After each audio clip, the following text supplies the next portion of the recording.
Pro and Training, episodio 61. Hoy hablaremos de energía fuera de control, la verdad sobre el RES. Buenos días a todos y bienvenidos al podcast de ProAm. Mi nombre es Rafael Buxiero, creador de Pro and Training, y hoy están conmigo para hablar de ciencia y entrenamiento. Bueno, hoy martes 27 de agosto se nos está acabando el verano. Tengo el gusto de presentarles a toda nuestra comunidad a la doctora Prisa, al doctor David. ¿Qué tal? Bienvenidos. Hola Rafa, ¿qué tal? ¿Cómo están? Muy bien, muy bien. Bueno, pues tenía muchas ganas de conocerlo de verdad. Nos fuimos conociendo en agosto por WhatsApp, bueno, por empezar a trabajar en el proyecto. Es un proyecto nuevo. Y bueno, cada vez que escuchaba los audios, que teníamos reuniones, la verdad, el corazón tenía muchas ganas de conocerlo. Creo que pueden ayudar muchísimo a la gente a divulgar todo lo que saben. Y bueno, hoy vamos a hablar de un tema bastante importante que creo que no va a dejar indiferente a nadie, ¿vale? Entonces, vamos a hablar de lo que es el RES. ¿Por cuál de los dos empezamos? ¿Me podrías decir, David, qué es el RES? A ver, el RES hay una definición muy clara, ¿no? O sea, de hecho, el término es Relative Energy Deficiency in Sport, que sería la deficiencia energética relativa en el deporte. Esto es muy reciente, o sea, de hecho aparece en 2014 en lo que es la literatura científica y, bueno, más adelante explicaremos realmente cuál es el concepto del RES, ¿no? Que la definición es fácil de entender, pero RES es este término en inglés. Y Pris, ¿esto es una enfermedad? ¿Cómo lo podemos llamar? Yo lo englobaría en un síndrome. En un es decir, síndrome. es un conjunto de signos y síntomas a raíz de un conjunto de cosas que llevan al final al RES. Con David siempre hablamos que los signos y síntomas pueden ser tan diversos y tan floridos que al final hay que terminar haciendo un diagnóstico diferencial bien hecho para poder diagnosticarlo. Vale, ¿y este síndrome a quién afecta? A todos. Vale. David, es cierto que ha dicho ahora que es en sport, o sea, en el deporte, pero creo que en la consulta hemos ido viendo que cualquier individuo, hombre, mujer, niño, niña, adolescente, que sea físicamente activo o incluso no, puede estar en una deficiencia energética. ¿Podrías, David, darnos un ejemplo? ¿Qué es esto de...? Porque el que está afuera escucha deficiencia energética y no tiene ni idea de lo que estamos hablando. ¿Lo podrías traducir en palabras más cercanas a una persona que no está relacionada? O sea, el concepto es difícil cuando lo lees de entender, ¿no? Pero lo que nos quiere traducir es que una persona no es capaz de satisfacer sus necesidades energéticas, no solamente para el tema de la actividad física, ejercicio, deporte, ¿no? Que aquí es lo que comentamos, que podemos englobarlo en diferentes áreas, sino para satisfacer lo que serían las necesidades fisiológicas básicas. Nosotros con la experiencia hemos visto que la mayoría de las personas cree que cuando no estamos, por ejemplo ahora que estamos aquí los tres sentados, nuestro gasto energético es nulo. Y no es cierto. O sea, nosotros tenemos unas necesidades energéticas basales, ¿sí? Que se tienen que cubrir. Esto más el día a día, o sea, trabajamos, estudiamos, hacemos vida social, más lo que destinamos energéticamente a nuestra actividad deportiva o ejercicio, tiene un sumatorio total. Esto se tiene que satisfacer con la cantidad de energía que nosotros ingerimos diariamente. Entonces, cuando tenemos este desbalance entre lo que ingerimos y lo que gastamos, y hay un déficit, o sea, en este caso un balance negativo, podemos tener lo que sería el déficit energético relativo.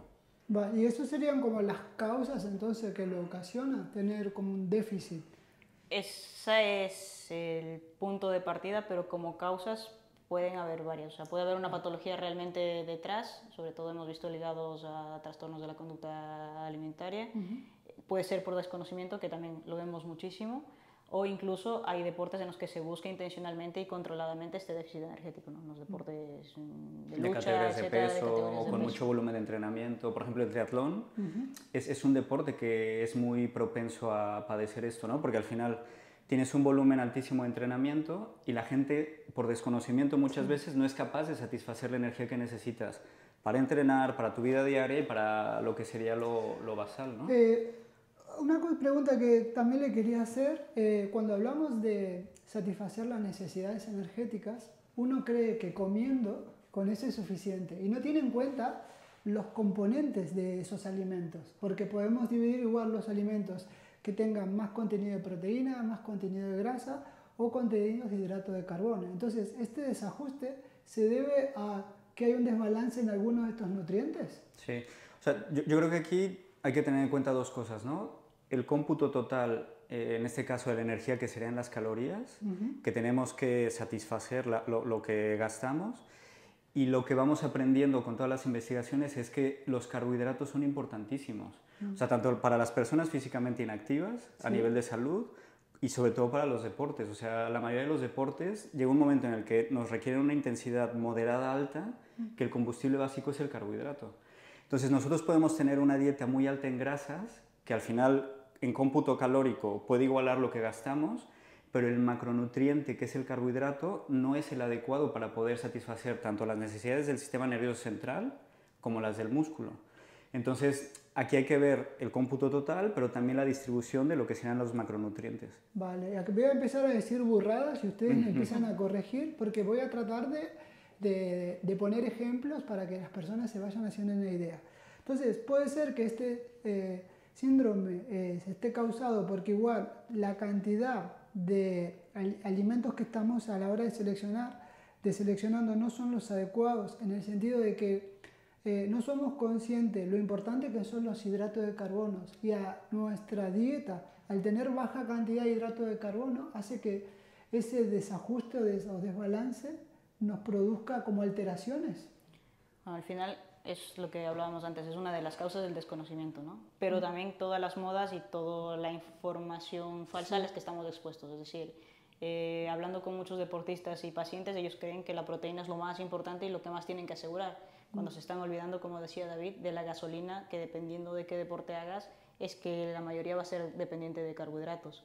Entonces, creo que ahí es el momento de discernir un poco de estás yendo en déficit por desconocimiento, por seguir una moda que quizás no es la adecuada, o hay una patología detrás, como ya hemos visto también, carbofobia o miedo a subir de peso, a ver un número en la balanza. ¿Cuáles serían los síntomas del RAS? Completando, perdona, Sí. Lo que decía Pris, o sea, que de hecho son los estudios que hay de lo que se conocía anteriormente como la tarea de la mujer deportista, ¿no? Que tiene 3 componentes, o sea, alteraciones en lo que sería la salud ósea, su manifestación más típica, las fracturas de estrés, alteraciones a nivel reproductivo, que lo más frecuente son las amenorreas, ¿no? La falta de menstruación, que es muy frecuente en deporte, sobre todo de fondo, y después la baja disponibilidad, que anteriormente era los trastornos de conducta alimentaria. Entonces, la baja disponibilidad es lo más importante, o sea, yo no tengo esa cantidad de energía que necesito. ¿Qué pasa? Que mi cuerpo, cuando detecta que no tengo esa cantidad de energía que necesito para funcionar, y sobre todo a expensas de los carbohidratos, a nivel cerebral, o sea, sobre todo lo que es el hipotálamo, que es el centro que controla todo, empieza a buscar mecanismos para ahorrar energía y va haciendo cambios, sobre todo a nivel hormonal, que es lo que produce todos estos desajustes. Entonces, es una cascada que se da a nivel de múltiples órganos y sistemas simplemente por no tener la energía que necesitamos, y sobre todo los carbohidratos. Una pregunta, imaginemos que el requerimiento energético de este deportista son de 3.000 calorías diarias, como para poner un número, y esa persona consume 3.000 calorías, pero de esas 3.000 calorías la mayoría vienen de las grasas y de las proteínas, y pone poco hidrato de carbono en esas 3.000. ¿Ahí también se produciría un déficit energético? Sí, o sea, sobre todo a expensas de este macro que son los carbohidratos. Vale. Importante lo que decía Pris, o sea, en los últimos años nos han vendido la idea de que la proteína es lo más importante. Es muy importante, sí, pero a nivel energético sabemos que la proteína no aporta energía. Intensidades bajas, grasas; intensidades moderadas, altas, carbohidratos. La proteína no entra cuando lo estamos haciendo mal o cuando tenemos una actividad de mucha duración que tenemos que tirar de ella. O sea, Rafa, y aquí también hay un concepto que hablamos mucho con Sayoa, que es nuestra nutricionista de referencia, que no es solo la cantidad, es la calidad también nutricional. Entonces, dependiendo de cuánto necesites tú, es que le tienes que dar la mejor gasolina a tu cuerpo para la actividad que quieres hacer y para el metabolismo basal. Pues acá tenemos un gran trabajo y labor de comunicación, porque es lo que dicen ustedes. Generalmente los hidratos de carbono los asocian como el malo de la película, y todos lo asocian que si comes hidratos de carbono vas a engordar o que a la noche está prohibido comer carbohidratos. Y hay lamentablemente mucha desinformación, tanto del influencer de turno o como las dietas estas muy, no sé, la dieta paleo, la keto, bueno, hay mucha información y las personas al final no saben hacia dónde tirar. Pero bueno, por un lado digo, tenemos una labor de información, ya iremos hablando y abordando mucho contenido y informando de estrategias para cómo hacerlo de una manera eficiente, pero también creo que tenemos un aliado estratégico, porque díganme con una mano de corazón, ¿a quién no les gusta el hidrato de carbono? Creo que al ser humano le fascina. Sí. Mucho es como prohibitivo, ¿no? Y están ahí flagelándose, no voy a comer hidrato, pero si le decimos no, si comes, vas a descansar mejor, vas a asimilar mejor las cargas. Creo que ahí también tenemos un terreno ganado. Vamos a seguir comentando cuáles son los síntomas, cómo una persona puede darse cuenta que puede estar en un déficit energético. Yo creo que el síntoma principal que vemos en la consulta es la fatiga. Vale. No tiro, voy muy cansado, no puedo, ya no rindo igual en los entrenos, no me adapto a las cargas que me están poniendo y luego ya vienen a desencadenarse lesiones, lo que decía, fracturas de estrés, lesiones musculares que no van bien. Y es curioso, ¿no? Porque el antídoto es bastante, o sea, una vez que se diagnostica y tal, pero es sencillo, es come carbohidratos, en plan, come algo que es rico, sano y nutritivo, ¿no? Ojalá fuera tan fácil, pero... Vale, ahora iremos abordando, pero... porque eso frustra mucho al deportista, que entrena y no le salen los ritmos, está cansado, empieza a tirar ideas. Puede ser que también la falta de ingesta de carbohidratos correcta le interrumpa el sueño, la calidad del sueño.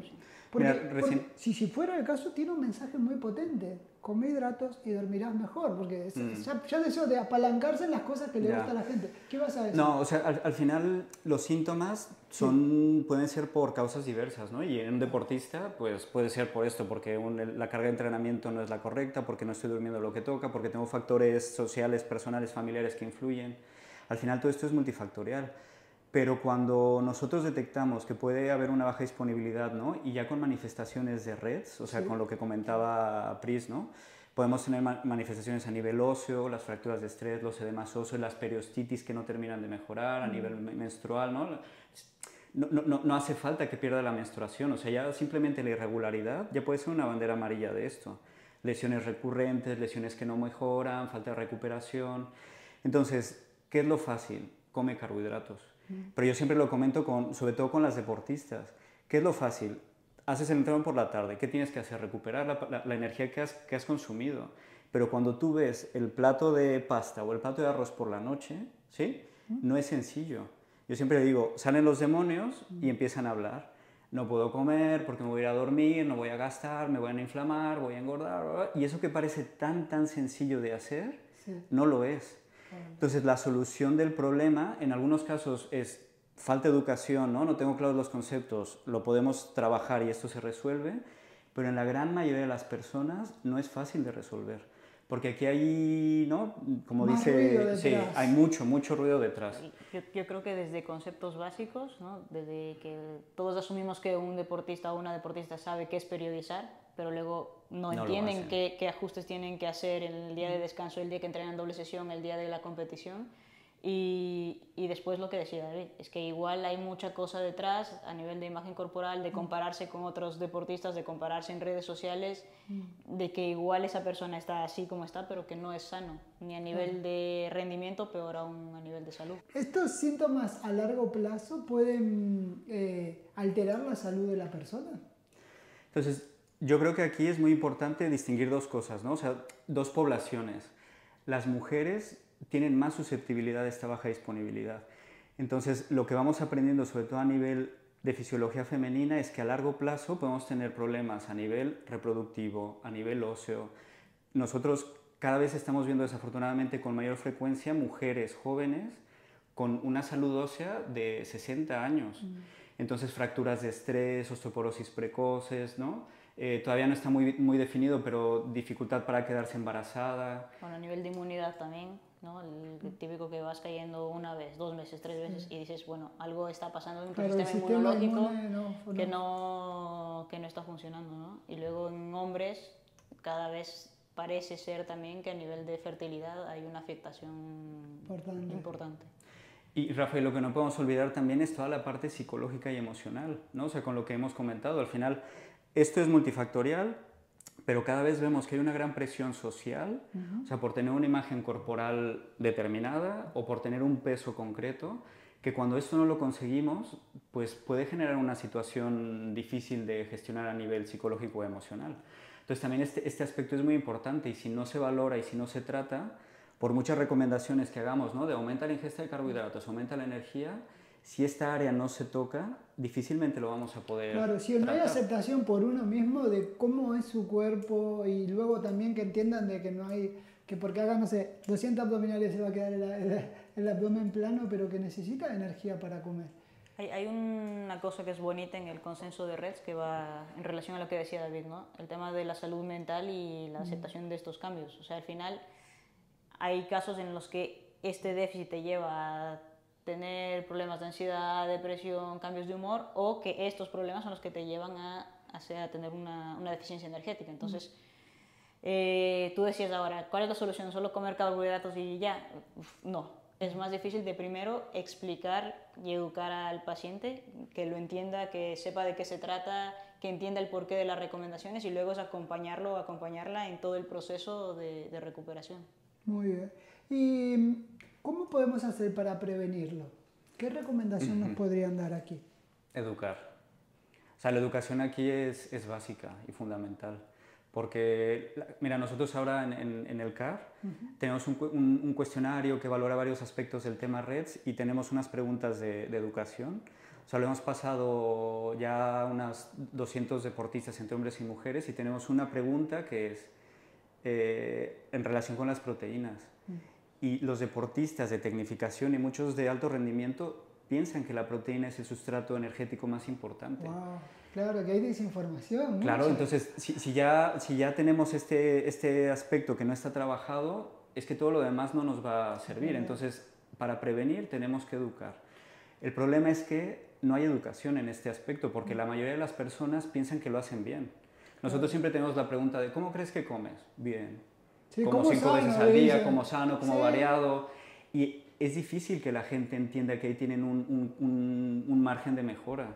Entonces, si ese aspecto no se toca, es muy difícil que la gente pueda... Lamentablemente muchas personas normalizan todo. Normalizan no poder dormir, normalizan levantarte cansado. Las chicas, lamentablemente, normalizan no tener la regla porque dicen que forma parte del entrenamiento. No, claro, es porque estoy entrenando. Y es ahí donde nosotros tenemos que alzar la voz y decir, alíate con los hidratos de carbono, son riquísimos, son nutritivos, te van a ayudar y no es normal que no puedas dormir, que estés estresada, que no mejores las marcas, que estés estancado. Sí, pero no solo los deportistas, no, vale. Los y las deportistas, lo que decía David es educación, pero desde nosotros como profesionales, desde el entrenador, el médico, la médico que esté, porque si nosotros somos los primeros de voy cansada, tranquila que es normal porque entrenamos mucho, perdí la regla, no importa, mejor, así ya no te molesta y no sangras. Claro. Yo creo que es educación de todo el mundo y que de cierta manera yo creo que mucha gente no se mete porque es volver a revisar conceptos y aparte hay que tener claro que hay que hacer un diagnóstico diferencial bastante exhaustivo. Claro. O sea, porque se te pueden pasar cosas a nivel médico que lo tienes que saber ver también. Pues ahora vamos a dar un golpe sobre la mesa aquí en Barcelona y vamos a decir cómo vamos a trabajar desde ProAm y desde Zona el RES. O sea, ¿Cómo va a ser nuestra propuesta que vamos a lanzar a nivel de Cataluña? ¿Cómo será ese servicio que queremos dar? A ver, yo creo que con David llevamos bastantes años remando. La idea siempre ha sido tener un equipo multidisciplinar y trabajar todos en conjunto en el bien del paciente o de la paciente. Yo creo que es la clave. Entonces, la idea sería, primero, pedir consulta médica deportiva aquí en Zona ProAm. Vendrá el deportista de ProAm o algún deportista que tenga la duda o que tenga inquietudes o que, por ejemplo, digamos alguno de los síntomas, que le cuesta dormir, que está cansado, que no tiene la regla y pide una consulta médica. Ahí los expertos, vosotros las atenderáis, ¿no? Como para ir poniendo y que la gente se vaya imaginando. ¿Qué es? ¿Como una revisión médica? ¿Empiezan a hacer preguntas? ¿Cómo, Sí. cómo es ese servicio? Aquí, o sea, tenemos dos puntos de entrada, ¿no? Ya sea por el propio deportista o la deportista que al final tiene una consulta en relación con su salud o con su rendimiento. Entonces nosotros ya podemos hacer el abordaje, pero otro punto importante es en las revisiones de Revisión médica. Médico-deportiva. Ah, buenísimo. Porque al final ahí valoramos todos estos aspectos y se empieza a preguntar, se empieza a interrogar sobre todas estas situaciones. Y cuando preguntas, la mayoría de la gente se da cuenta. Es que sí, esto me pasa, esto ya llevo tiempo, es que esto lo tenía el run ahí, pero no había... Es que estás tocando un tema importante porque creo que serán pocas las personas que vengan diciendo, creo que tengo res. Vendrán porque quieren la prueba de esfuerzo, quieren ver lo rápido que van y ustedes rascando van a decir, ven aquí, a ver cómo es tu alimentación, a ver cómo son tus descansos, ¿no? Y es ahí donde igual aflora y vemos si está pasando o no por este síntoma y lo podemos ayudar. La mayoría de deportistas, como decía David, cuando vienen a la consulta es ¿cómo estás? Bien. Pero luego, o sea, y pasa también con los que hacen dietas restrictivas, ¿no? Desde que hago la dieta voy súper bien, me concentro más, estoy no sé qué. Bueno, y luego le preguntas, ¿y cuántas veces estás enfermado al año? ¿Y cuántas lesiones llevas? ¿Y cómo vas en la recuperación y tal? Y empiezan a salir muchas más cosas. Entonces, yo creo que el interrogatorio médico en este caso es la clave o el pilar para ir construyendo con el equipo multidisciplinar después lo que el paciente necesite. Buenísimo. ¿Algunas recomendaciones prácticas que podamos hacerle a nuestros oyentes? Porque, por ejemplo, ¿qué pasa? Nosotros estamos aquí en Barcelona, Cataluña, España, y la gente nos contacta, viene a revisar, pero también hay mucha gente que nos está viendo desde muy lejos y igual no tiene la posibilidad de venir. ¿Qué recomendación le darían? ¿Dónde tendrían que acudir? ¿Cómo lo podríamos ayudar?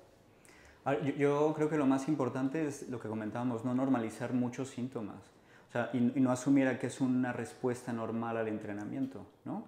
Entonces, al final, si hay una situación que es recurrente o que se sale de la normalidad o que preocupa, hacer una consulta médica.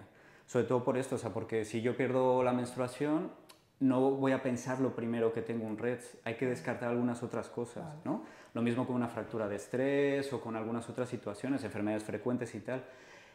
Pero lo más habitual, con un buen interrogatorio, es que se pueden ir descartando las cosas de mayor gravedad y la mayoría de las personas, afortunadamente, no tienen otras situaciones. Pero eso tiene que ser el papel de un médico. Entonces puede ser nosotros mismos aquí, pero si están fuera, consultar con un médico, a ser posible un especialista en medicina del deporte, y si no, con una figura médica que les permita una orientación. Entonces, y tener banderas amarillas o banderas rojas, ¿no? Que no nos hagan sospechar esto. Y una pregunta, ¿un médico de cabecera está al tanto del RES? No. Porque, o sea, nosotros estamos en un entorno deportivo, pero mucha gente no va al médico y le dice... Bueno, no, pero por eso también decía que no es una cuestión solo de educación a los deportistas y a las deportistas, sino también a nosotros como profesionales, ¿no? Es como nosotros probablemente... pues no somos la persona adecuada para diagnosticar ciertas cosas, pero como médicos tenemos que tener una base y saber decir, oye, pues esto más esto, quizás no soy yo la persona que te puede ayudar, pero te puede ayudar David, o te puede ayudar este especialista, o me voy a apoyar aquí. Y creo que solo el hecho de tener la información de que existe primero y de cómo se puede manifestar ya puede ayudar al resto de profesionales a guiar a los pacientes al profesional adecuado. Ponemos un ejemplo que yo siempre pongo sobre todo con las deportistas, ¿no? Tú tienes una fractura de estrés, te has fracturado el quinto meta con una fractura de estrés. El médico te tendría que derivar a nutrición y a ginecología. ¿Qué relación tiene? Mucha. Porque al final hay que ver disponibilidad energética y hay una gran relación entre alteraciones menstruales con salud ósea deteriorada. Eso normalmente los colegas no lo hacen, pero porque desconocen de todo esto. Entonces, ¿qué es? He perdido la menstruación. ¿Es que entrenas mucho? Hay que entrenar menos porque... Entonces, al final, o te doy un tratamiento hormonal, que lo típico son anticonceptivos orales para que recuperes la menstruación. Exacto. O sea, ahí simplemente estamos poniendo un parche para recuperar un dato fisiológico, pero lo que es la solución del problema no estamos atajándola. Entonces, todo mundo tendríamos que saber que cuando tenemos una serie de síntomas en este espectro, tendríamos que preguntar, ¿cómo comes? ¿Cómo es tu aporte energético? ¿Cómo es tu aporte calórico? ¿Qué te preocupa? ¿Te preocupa tu peso? ¿Te preocupa la imagen corporal? ¿Cómo llevas el tema de carbohidratos? Y esto, Rafa, no se hace desafortunadamente. Entonces, por ejemplo, nosotros hemos dado algunas charlas, ¿no?, y conferencias del tema y se han acercado favorablemente colegas que también son médicos del deporte a decir, he entendido mucho de esto, ¿no? Entonces, por eso nos falta mucha educación en todos los aspectos, en todos los ámbitos, como decía Pris, o sea, deportistas, entrenadores, familias, profesionales de la salud, no solamente médicos, fisioterapeutas, ¿no? Licenciados en educación física, o sea, todo lo que gira en torno al deportista, tendríamos que estar con esto al día para detectar, oye, pues tengo una deportista que está en camilla y se ha lesionado 3 veces de esto. Claro, tenemos que averiguar cómo está la disponibilidad. Y una pregunta, ¿podríamos también dar como los síntomas en hombres? Porque ahora la mujer hemos hablado bastante, pero los hombres, ¿cómo lo pueden detectar? Fatiga, despertares con sudoración nocturna. Muy bien. Que creo que es un síntoma que sale bastante. Lesiones frecuentes. Vale. ¿Su sistema inmune que decae también podría ser? Enfermedades a repetición de tipo infecciosas, ¿no? Muy bien. Y mira, sobre todo recientemente, ¿no?, el otro campo que no es el RED sino la triada, ha salido la triada del hombre deportista. Entonces, si recordábamos, ¿no?, que decíamos alteraciones menstruales, alteraciones de la salud ósea y baja disponibilidad, aquí al final nosotros los hombres no tenemos ese chivato que nos dice, oye, que aquí está pasando algo. Pero ya cada vez hay estudios que nos dicen que puede haber alteración del eje reproductivo, testosterona baja, entonces recuentos de espermatozoides bajo, libido bajo, falta de erecciones matutinas. Cuando tienes un caso y preguntas estas cosas, te dicen, uy, esto me está pasando. Es que esto, desde que empecé la dieta low carb, la libido se me ha ido por los suelos, ¿no? O no puedo ganar masa muscular, porque también se altera la secreción de hormona de crecimiento, hay una resistencia periférica, y la gente dice, es que por mucho que entreno y por mucha creatina que me estoy tomando, es que no hay manera de que modifique mi composición corporal. Es curioso, yo veo 2 cosas potenciales. Por un lado, hay lamentablemente una desinformación muy grande, hay que informar a la sociedad, a todos los profesionales, pero al mismo tiempo, por cada punto que me das que tiene como un problema, veo una solución alternativa en el sentido de basta de restricciones, basta de la mala película, vamos a alimentarnos bien, vamos a asesorarnos bien, porque igual no teníamos en cuenta lo importante que era una buena alimentación o no éramos conscientes de cómo nos afectaba en el día a día, en el descanso o en el entrenamiento invisible, que igual es lo más importante de todo esto. Pero Rafa, por lo que comentamos, porque la gente pensamos que lo hacemos bien. Claro. Entonces, si yo pienso que como bien, pienso que gestiono mi entrenamiento invisible de forma correcta, no voy a buscar esto como origen de mi problemática y no voy a buscar cambiar. Entonces, ahí es donde está también la situación. Bueno, pero también a nivel anecdótico, es que la mayoría de pacientes que llegan a nuestra consulta son pacientes que ya han visitado a muchos médicos, a muchos especialistas. No saben qué les pasa. Claro, entonces, pero es que no saben qué les pasa y están buscando que les pase, que la respuesta sea algo grave cuando es algo tan básico como revisar estas cosas. Pero es que no sabíamos, a mí me afectó bastante cuando me puse a investigar sobre el tema, era cómo nos podía afectar tanto, ¿no? Una baja disponibilidad, cómo podía afectarnos y bueno, ahí tenemos que trabajar. Pero Rafa, y referente a esto, o sea, y otra cosa que es muy importante, lo que pasa es que ahí yo creo que la solución es mucho más extensa, es la gran presión que tenemos a nivel de peso e imagen corporal. Y hay muchos deportes que pueden relacionar esto, ¿no? O sea, no son deportes de categoría de peso, pero al final tengo que estar finísima o tengo que estar finísimo. ¿Por qué? Porque voy a ser más veloz o porque voy a tener un ratio potencia diferente o porque voy a ser más eficiente o mi metabolismo va a cambiar. Entonces, a veces se juntan estos dos, ¿no? Caldos de cultivo y hacen una amalgama perfecta que genera todo esto. Entonces, yo creo que también la gente cuando tenga alguna preocupación, algún miedo o alguna vivencia, ¿no?, en relación con todas estas situaciones, sobre todo del peso, la imagen, hay que levantar la mano. Porque normalmente esto no se habla, sino todo lo contrario. O sea, en los entornos deportivos hay que pesar y hay que conseguir estos valores o esta composición corporal determinada. Y vamos a buscar estos objetivos. Y a veces da igual cómo los consigamos, ¿sí? pero que no vemos todas las repercusiones que puede tener tanto en origen como todo lo que comentábamos a nivel de salud mental que puede producir. Y cuando en la consulta rascas, la mayoría de la gente tiene una preocupación. Entonces yo creo que esto tampoco tenemos que pasarlo por alto. Tenemos que hablarlo, tenemos que, en cierto sentido, normalizar que pueda haber estas situaciones y también cambiar un poco en cómo nos dirigimos, ¿no?, hacia las personas, hacia sus cuerpos, hacia su apariencia, porque esto es una causa muy frecuente de toda esta situación. Sí, yo creo que uno de los objetivos más grandes que tenemos que tener es crear un entorno seguro para los deportistas. O sea, que ellos y ellas se sientan seguros de poder decir, vale, con la educación y la información que me has dado, ahora como yo me siento tranquila o tranquilo aquí, te voy a decir, he perdido la regla, te voy a decir, me preocupa esa esto. confianza que te lo diga. Yo creo que la relación médico-paciente, médico-deportista es que tiene que ser así, porque es que si no te vas a perder la mitad o más de la película. Y una pregunta, ¿puede ser que también que le afecte a personas que no son deportistas? Sí. Porque nosotros nos dirigimos a los deportistas, pero nuestros deportistas tienen una señora, tienen su padre, o no sé, mujeres igual que ahora no son deportistas, pero quieren hacer actividad física, están pasando por la menopausia y se encuentran con un déficit energético. ¿Qué pasaría aquí? De hecho, Rafa, o sea, yéndonos al extremo, personas con obesidad, al final sus tendencias que son a dietas restrictivas y pueden hacer dietas de 600, 500 kilocalorías. Si tu metabolismo basal requiere 1200, 1300, 1500, es que ya estás en una deficiencia energética. Entonces, aunque no seas físicamente activo o activa, o aunque no seas, ¿no?, deportista, perfectamente podemos tener esta situación. Entonces, cualquier persona, como lo decía Pris al principio, o sea, es susceptible en cualquier momento de su vida, en todas las etapas de la vida, a poderlo desarrollar.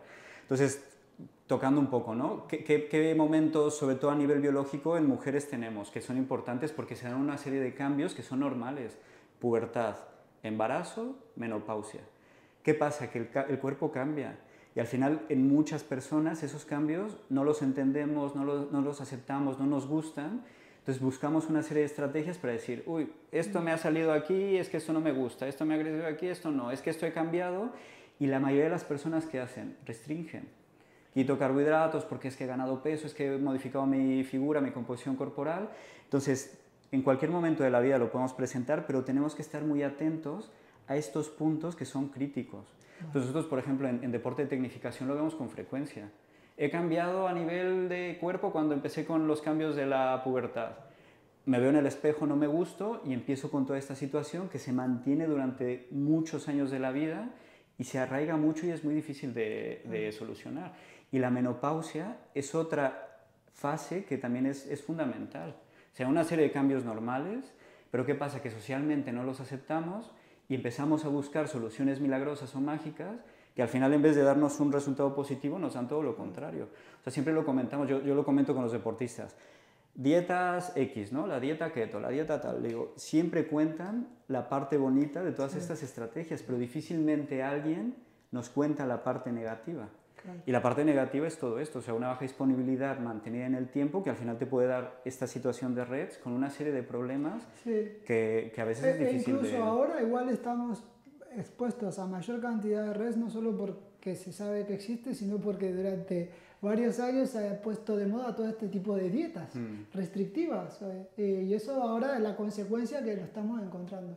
Pero bueno, desde ya, para mí es un placer que estén con nosotros, que nos ayuden. Primero, es un placer y estoy muy contento que me hayan incorporado este tema, porque era algo que yo se me había pasado, y gracias a vosotros me han dicho, RES, y los especialistas, vosotros, vamos a divulgarlo, vamos a empezar a trabajar. Bueno, ahora aquí en Barcelona habrá un espacio para si alguna persona tiene duda o está pasando por algo de esto, que puedan venir acá y consultarlo y de alguna manera, bueno, encontrar ya la solución o cómo hacer este tratamiento ya con la parte nutricional, entendiendo también qué propuesta de entrenamiento tenemos que hacer y siempre, bueno, guiados por vuestra supervisión.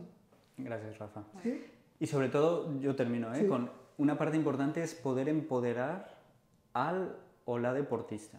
O sea, que con los recursos que le demos, al final no queremos esa relación médico-deportista de tienes que hacer. Es educamos, aportamos todos los recursos para que la persona sea capaz de tomar decisiones por sí misma, ¿sí?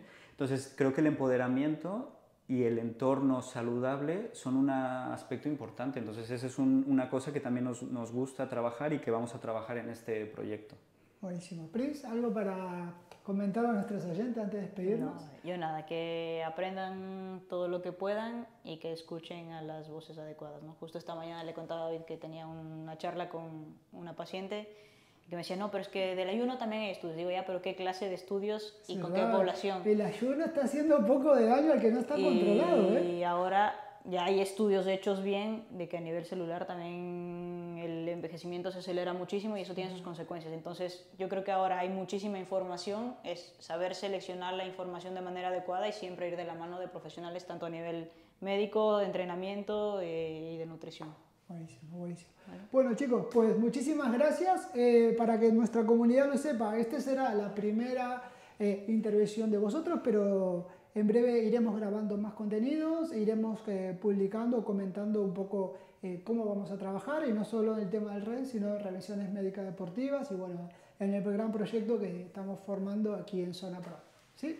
Gracias, Perfecto, gracias Rafa. Bueno, hasta aquí el podcast de Proban. Esperamos que hoy hayan aprendido algo nuevo, que lo hayan pasado súper bien y nos vemos en el próximo episodio.